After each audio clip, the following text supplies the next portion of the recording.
Watch out! This podcast slash let's play slash whatever the hell you want to call it has tons of profanity, bare opinions, and crude comedy. Do not watch if you're weak of heart, easily offended, or generally want to get butthurt over stupid stuff.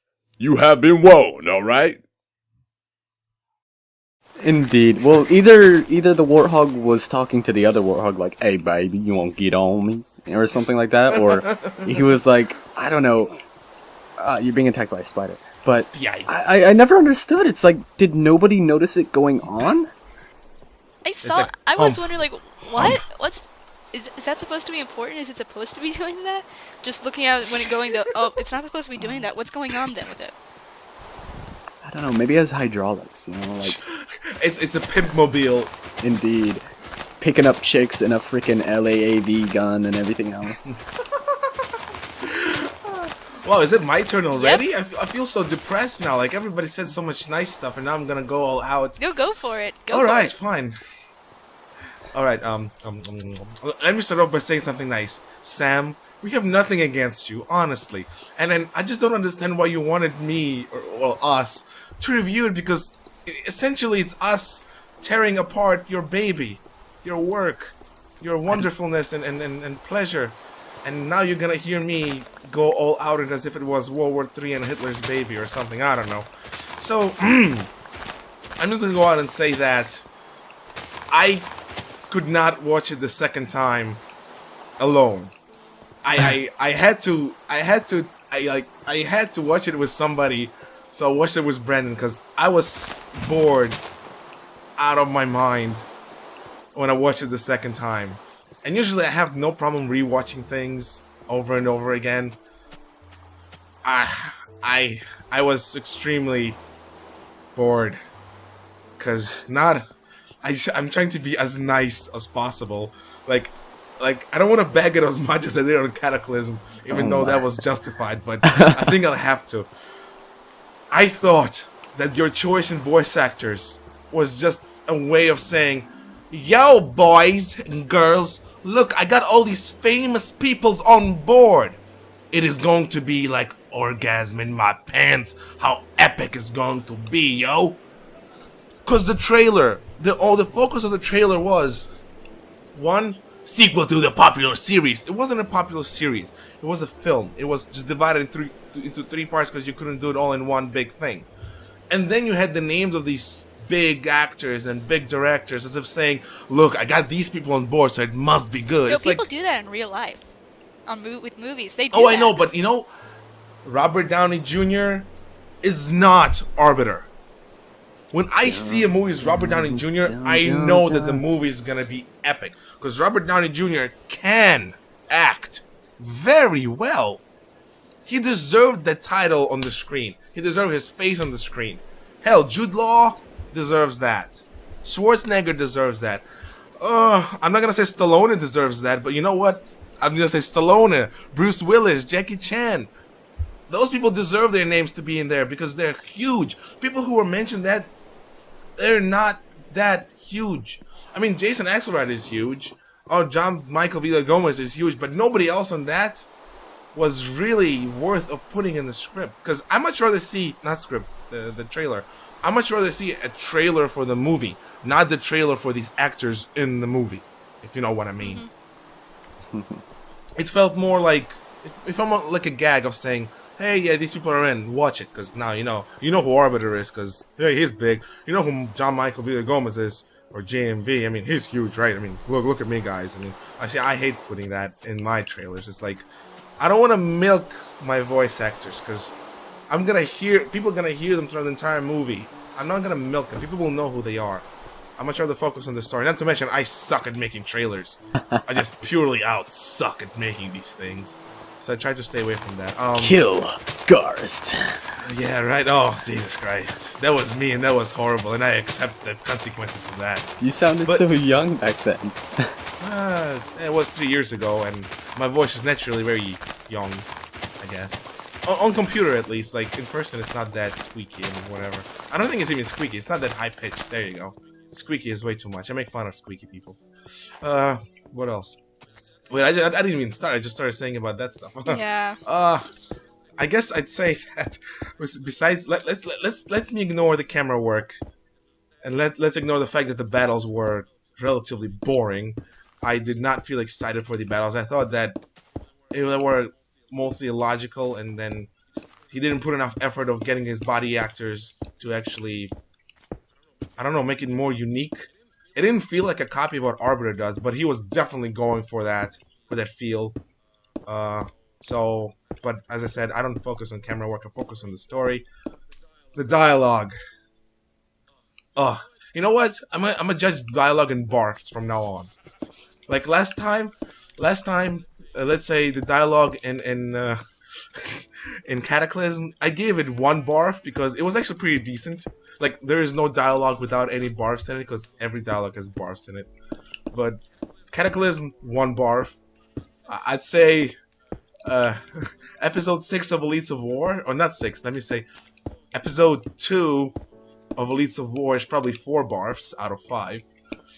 Just to give you, just to sound more nicer than I'm trying to make it sound. I don't know. And the Arbiter's dialogue, I'd give it 2 barfs, 2.5 barfs. But this was horrible. This was half a barf. Let's say it was a half a barf. Not only was it cliche, but why does it every time they go inside the building, it says, "Let's go inside with me. Let's go inside. I'll tell you inside. We're inside." Stop making sex jokes, man. We get it. They're gonna go inside. You don't have to repeat it 10,000 times. It's like, inside. Every time inside, I barfed a little bit and says, "Hey, another sex joke. Awesome. Cool. What's next?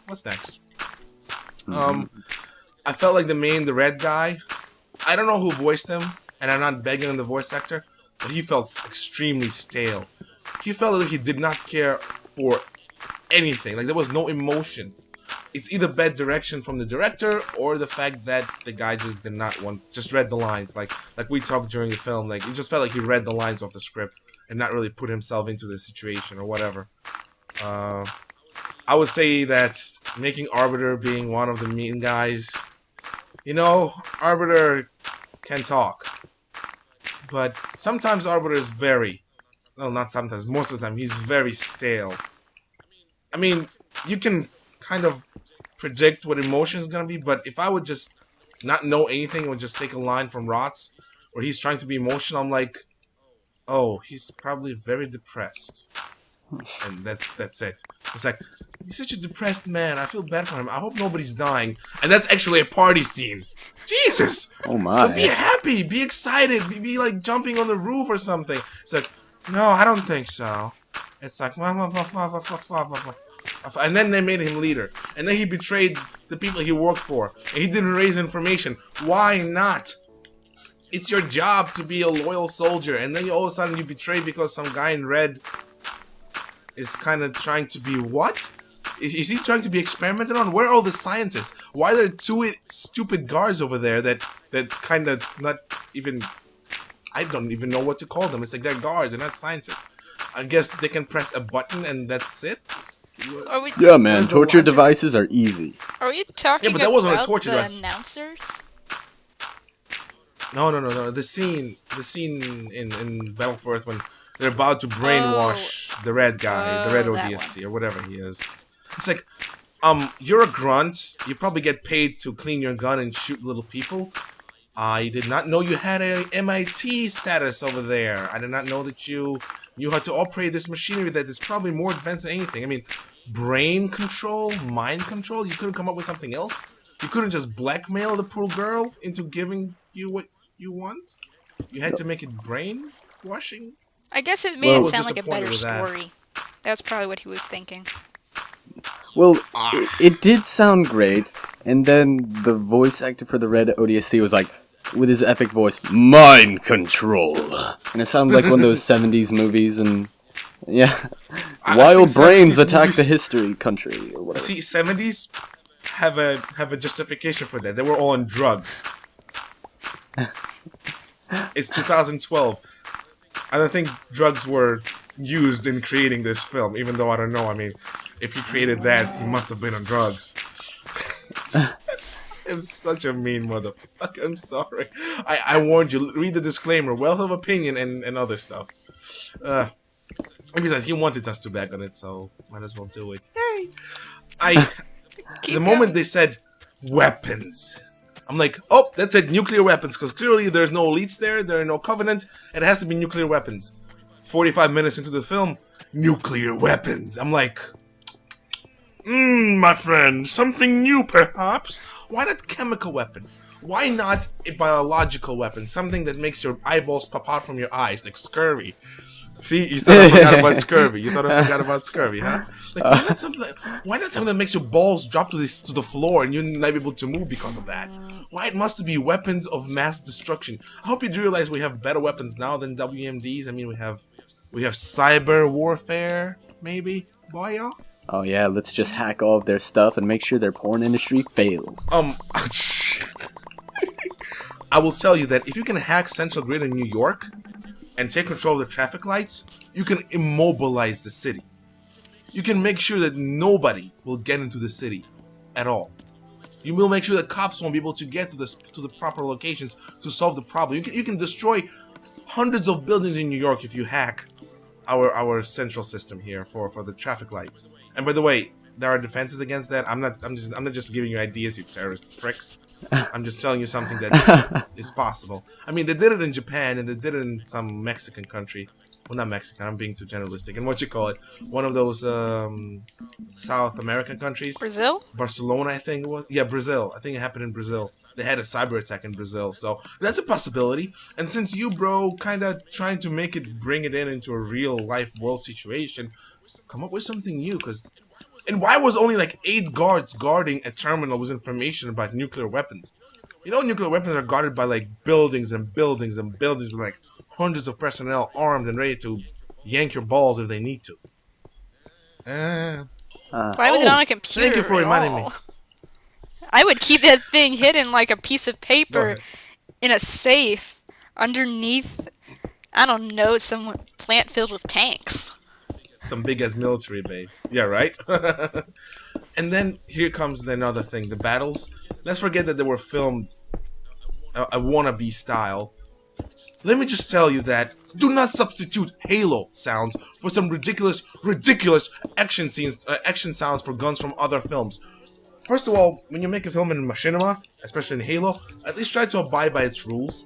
But when you put a bolt-action sniper rifle sound on a semi-automatic 55 or 50 caliber sniper rifle, it looks stupid. It sounds even stupider. I know, Brennan, you were complaining about that. Yeah. It just seemed odd, because, come on, I've been killed by bolt-action sniper rifles so many times. Excuse my grammar.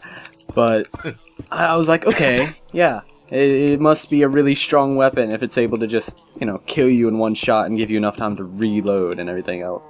But when every single shot sounds exactly alike, and I'm sure that happens in real life all the time, but at some point he actually completely removed the reload sound because he fired his sniper rifle from Halo so often that he couldn't put in all the reloading sound, and that was like, so you think this is better than just using normal stock sounds from Halo?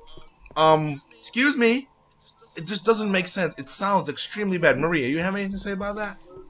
Not really. I'm not quite good with the weapons in the battle scenes. Like I said, I mostly focus on the point of the battle scenes. If I don't find a point, usually actually what I do is I press skip and I get through it. And I skip the battle altogether. It's better than what I do.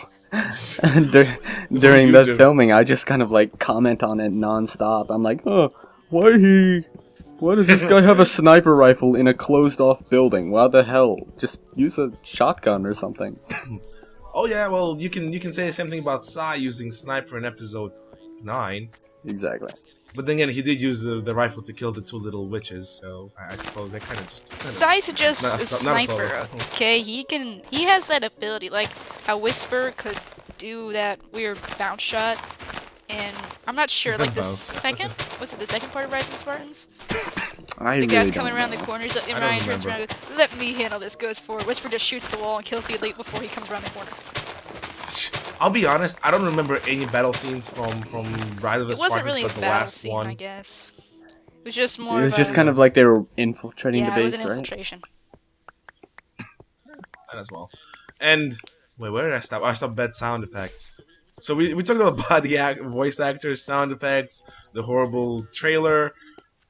I guess the story, I would summarize it in like a sentence, just like I did with Primordium, whatever. One faction does not like the other faction. The other faction wants to use nuclear weapons, and then you have 4 rogue ODSTs and 4 rogue explosive guys. So you have 8 people fighting a war against armies. That does not make sense. 8 people against an army. No way, Jose. That's so go ahead. confusing. I still don't know why. Why were they doing that? Well, according to the red explosive guys, Alliance lost their way. They could not predict how it's going to turn out. They just do, and they do not think of long-term consequences. And the other one, the 4 Corp, what was the name of it, Brandon? For tech. 4 Tech sounds like a freaking company that makes weapons. I was thinking of wait, no, can't say that. No. Foreplay? Hi, it's we're Foreplay. We bring you toys of all kinds and sizes. You want a pink one? You got it. Oh God! It's like This one comes in Sangheli edition. What? nipple clamps. Oh, sorry. That sounds like a foreplay. Porn industry. It's a Leather porn straps for your mandibles.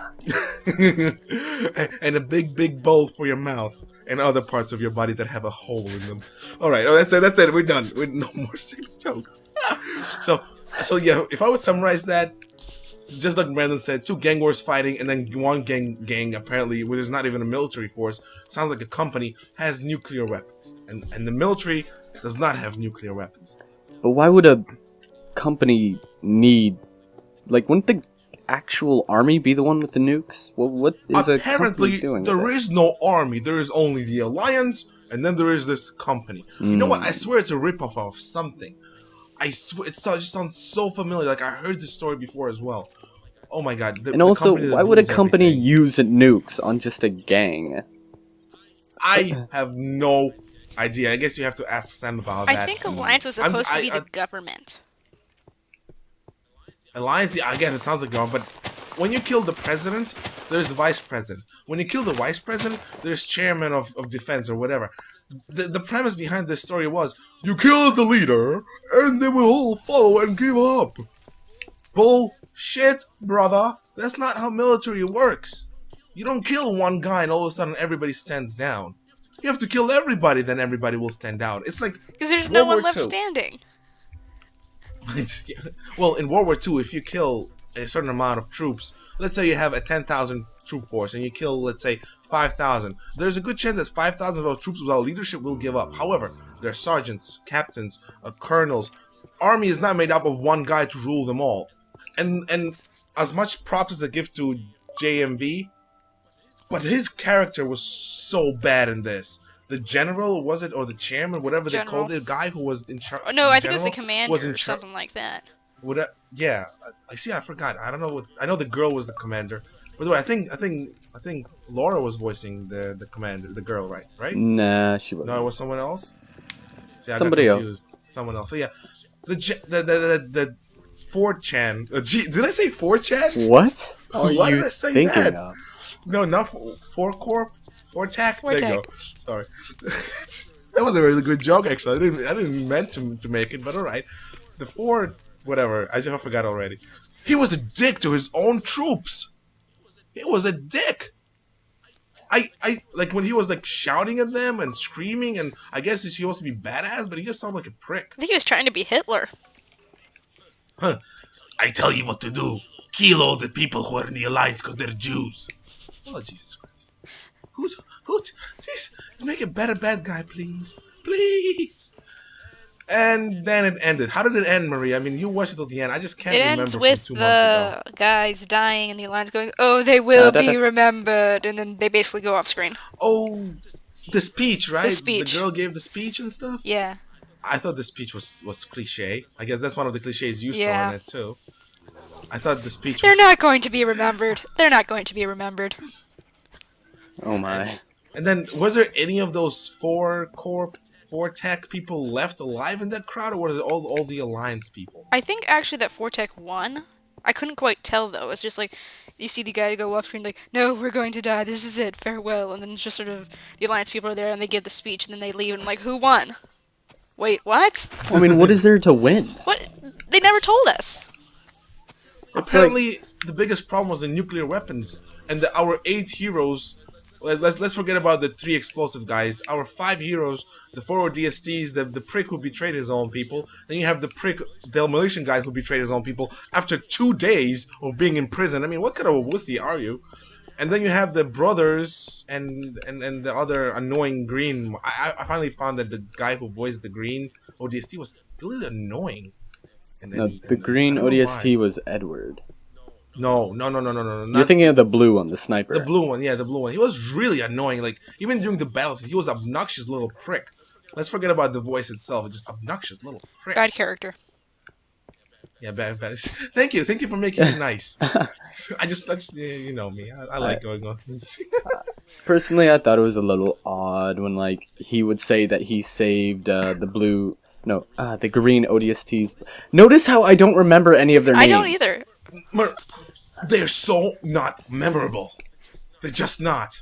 Like, Sorry. I cannot... All I know is, like... Their colors. You know their colors. I call the green ODST Edward, basically, because he's the one who voices him, but... It's... Other than that, I cannot give him an actual name. I know one of them was, like, Roy, I think. I think it don't was know. Ryan. Mitch. I think there was. Oh shit! I died. Oh. There was a Mitch there too. What was there? Either way, it's just During a fighting scene, Edward would like be just about to take someone out, and those two get the people he tries to take out get sniped out, and he's like, "Yeah, man, I just saved your ass." Yeah, whatever. I think what's his name? Edward actually just said something like, "I don't care, really." He's like, "Whatever." It works for me. Yeah, right. Oh shit! I had diamonds with me, all 28 of them. Why were you carrying all 28 of our diamonds? Oh, I made what you call. By the way, we did not dupe the diamonds. We did dupe the bricks, but we do not dupe the diamonds. Diamonds is something we refuse to dupe because we're cool like that. Ooh, we might have to show them our double barrel technique. Oh, later. I mean, so yeah, and there's one last thing I want to say. I mean, I'm forgetting a lot of things that I ranted about yesterday when we watched it, but I really want to say that the scene, actually it was Brandon who brought it up. Why the hell the guy died from getting shot in the frickin' arm? I don't know. I've heard of people dying from like having their finger cut off since it like connects to their heart in some way. Their He arteries. was alive for like few hours. Or a few days. I think it was a few days that he was alive afterwards. I mean, come on. People can survive for like days after their arms have been cut off. Have anybody seen that movie 127 Days? Nope. I've heard about it though. Nope. Anyway, it's a very great movie with the guy from Spider-Man, the one who played the one who played the son of Green Goblin, so Green Goblin Jr. whatever. The guy had to cut off his own arm, and he was walking for hours alive. You have to just block the blood flow to your arm, and you're good to go. That death was horrible, and he just gave up the information so easily. It's like he didn't even try to hide it. He hid it against the first 2 ODSTs. After that, that's it. I mean, there's like, really no point in hiding it afterwards because it's like, hell, you're gonna die. I mean, if you're a loyal soldier, I have this strong feeling that you wouldn't just pussy out. No offense. No, you have to remember that these guys are Fortech. They're the company people. They're businessmen. It's a businessman, not a general. Has he ever stated what Fortech is? Sounds like a business. Yeah, that's what I said. It's like some like generic corporation on some country, in some city, in some building, on some planet, on some colony off in the distant stars in this galaxy. Yes. Hey, we have to go back to our base. You know, the one from the beginning of the film? Yeah, I know where it is. I was stationed there already. What? Make up names. It's not that hard. Jesus. All right, I think we're done with this. So Sam, sorry, but that's the way. It is. All right. Forgive Thank you, us. buddy, for actually listening to this. If you haven't already, paused the video and like screamed your head out or something. And hopefully at you're this point. not the bad kind of Brawny either. Because actually, I've got a very nice comment from a Brawny actually today. And it redeemed my view on people who are Brawnies. Like, he was like, I'm a Brawny, and I really loved your show. I still love it, even though you said all that mean stuff. I'm not one of those people, but I know that there are people like that. So, thank you. I personally enjoy the show, he said. And I'm like, thanks. He didn't push anything on me. He was just really nice about it, too. I'm like, clap, clap, clap. Thank you. I got a response from an intelligent fan of My Little Pony. Yeah. That's Well, I it. mean, you know what they say. It's always the idiots who ruin it for everyone else. It's If true. someone's gonna make a bad name for a group of people, like, most I mean, racist we- stereotypes and you stuff know, are caused by the idiots of it. Yeah, I agree. Remember when you said like topics that can pop out right out of the head? I mean, we can talk about cartoons that we like. Yeah. Why not? I mean, when somebody want to start off? Well, we've gone 1 hour and we haven't even started on the other topics we Oh have. gosh, you're right. I mean, do you want to expend it? I mean, you guys for it, or you want to cut it looks short? like I It's a have special episode. We have a guest. I have Alright. time. Good. All right. So, you know, how about we keep that topic for now in our heads, and actually go with the topics that we had in mind. Who has So, list? Brandon, let it roll. Alright then. After introducing Maria, we will do Machinima review. That over to... Oh, it's a couple more general topics concerning Machinima. How to get into Machinima, and how you relate to and have your first impressions of directors. That's all kind of very nice little block of things we can talk about, not taking too long. I guess since you guys are sort of crew members and I'm a crew member, who wants to start off? Somebody has something they want to get out of their chest right now? Getting to Machinima, Yo- all you have to do is send a PM last I checked. All right. How about you expand upon that? What if you're scared? How to overcome that fear? Oh, for the first week I was scared of you. Ah, I will eat your soul. Well, you know, it was my I didn't even know I could get into Machinima until basically I had subscribed to you for a week, and you sent up your thing saying, "Oh, I'm looking for voice actors." What? I can voice act? I had no idea. See, a lot of you guys think that Maria was first featured in Rise of the Spartans, that very sexy robot. Well, technically, her first voice acting job, as far as I know, I'm not Yes, sure, it was. Emu. Oh shit, I said the name, but Emu. well, no, emu, as in like the bird, yeah. Yeah. Emo. She was an emo. But yeah, she's one of the main characters in episode 10, and she's been for a year. You know, I'm inclined to say a year. Maybe it was like 9 to 10 months. Yeah, I think it was November. What I wanna 'Cause I sort of have a feeling that was November. I don't know, ever Yeah, since yeah. episode 8, right after episode 8 started, that's when we all got That's together. more than a year, Maria, because you voiced Penelope in episode in a few things too. I think I did it like in think one before. Chronicles, and then that in between episode, in between 9 and 10. Yeah, I like that. See, people disregard that, but that's actually a pretty important part of the story. Yeah, I know, I like Penelope. Episode 12, I wrote episode 13, like few lines for. I think you'll like Penelope even more than Emu, the bird. So. Yeah, So, yeah, by the way, just- guys, we have a skirmisher as one of the lead characters for one of the later on episodes. You'll have to watch out for that, though, because they are very difficult to deal with on set. They tend to shoot you unless you have an elite character model just standing nearby. We do have a skirmisher character? Yeah, don't you remember? Fiji. Shit, no, Fiji? damn, no, never mind, forget that, whoever hears this. I don't even know what you're Oh, talking it's from about. someone else, you guy. Wrong machinima, prick. Okay, fine, never mind. I'm not gonna, like, plant any false things in people's heads so they actually go, oh my god, they're wait. gonna have a skirmisher in Elites of War, holy shit! You know, now that you say it, I had it at grunt already. Nothing stops me from putting it in a skirmisher. I can't put it in skirmishers. But you know, it took me a week to do that grunt effect. But then again, I was kind of new. I wasn't new to masking, but it took me a week to do the grunt Oh, one thing. second. Or at least There's someone calling, I think. I will be right go back. ahead, take a call. Don't worry about it. All right then. So yeah, well, Maria's taking care of business. Wink, wink. Brandon, I guess you can start it off. I mean, you have a very colorful history with that. Okay, getting into Machinima for the first time. If you guys haven't seen it, you'll probably like get a. I'll probably like post a comment in the links or post a link in the comments myself of a certain video I made. I made a tribute to how I got here, but it's. Or you can kind of a always long go story. on my channel and go on his channel from there and just look at it.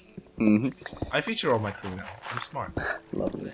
And I have to the only person that's not in is Maria, so I have to put her channel in. Like, basically how to get into Machinima is, you have to be friends with quite a few people. I'm not saying it's like one of those corporate business things where you need to, like, have connections and you have to, like, know all these super people. I mean, like, you have to have a decent amount of people around you that are Machinima oriented. Because there are lots of people who desperately want to get into Machinima and they never do because they just don't know how.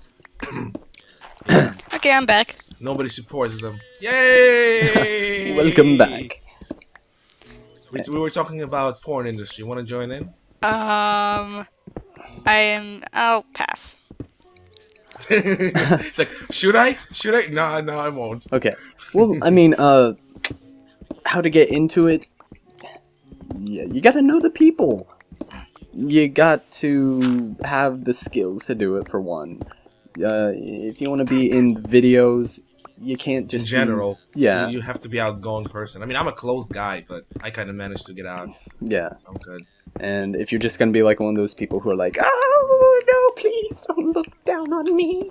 You, yeah. Tough luck. You snooze, you lose at times. You just have to do it and hope it works out. Yeah. And have an open mind and not be anally disturbed if somebody just rejects you. I guess that's what I would say. Sorry, Personally- buddy, your voice acting isn't very good. But of course it is. I have a sexy voice. My mom said so. Well, your sister says otherwise. Ew. What now? Alright, so my turn, I guess. Okay. Yeah. Oh, should I say something? I mean, I'm not a voice actor, even though I am, sort of, but I'm not really. How can you be I- but not be? You're in Because Arbiters I never.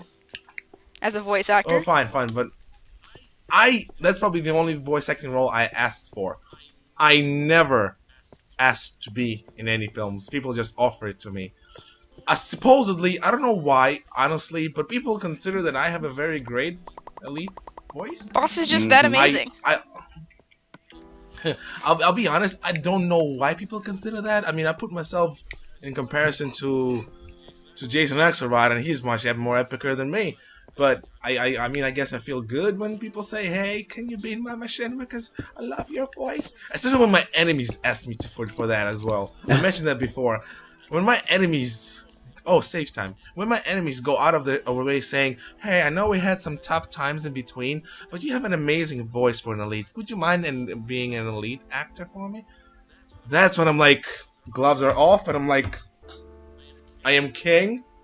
Please wash my feet with gold.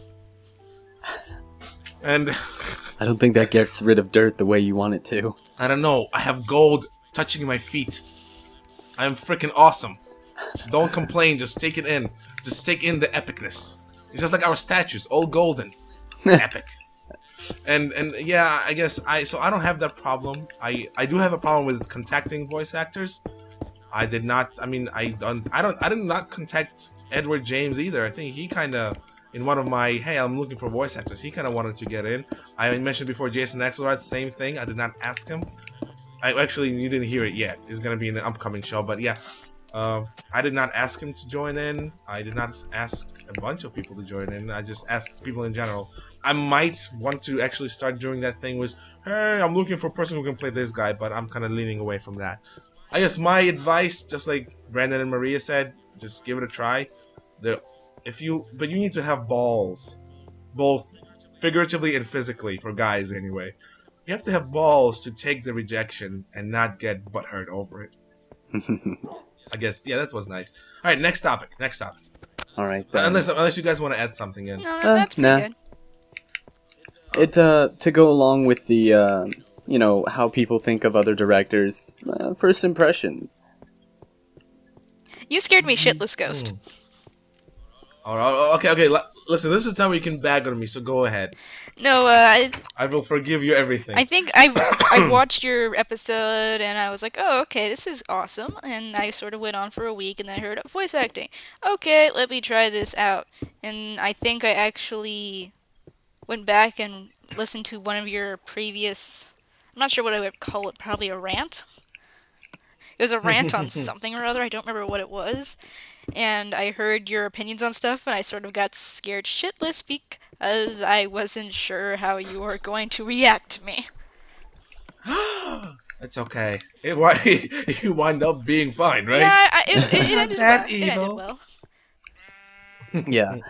Like, ages back, I had no freaking idea I'd be able to just chill out with Ghosty here the way I do now. Because first impressions tend to leave quite a bit of a, I don't know, is it right to say a prejudice? Because, like, you're judging someone before you know them, or? Well, I'll say my own thing, but I don't know. I think it's not prejudice, it's more like... preconception? Yeah, something like that. Whatever it is, I had my own ideas of what Ghost would be like before I met him. I'm like, when I first messaged him for like ever, I'm like, oh cool, I bet I'd like to voice act for your kind of stuff. And he's like, oh, leave a comment. I'm like, oh yeah, he doesn't seem that bad. I mean, it's not like he does anything stupid like causing arguments. And then I like look at one of his videos, like super epic pro sniping and his stories of it, and I'm like, oh wait, yeah, he does, never mind. But come on, you know why I do it though. He's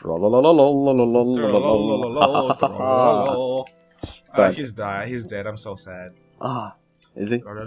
Yeah, he died this year actually. He'll be remembered. He shall. His name was Edward Hill. Edward Hill. Yeah. Was he related to a Hank we know? No. Damn. No, he was Edward Hill. Hank? Who the hell is Hank? What a stupid name.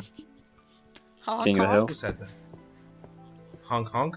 Wank, wait, what? He said Hank, so I had to say anyway. I said wank, and then that kind of went to the right, once again, sexual comments. I don't know why. Today is day of sex. Whatever.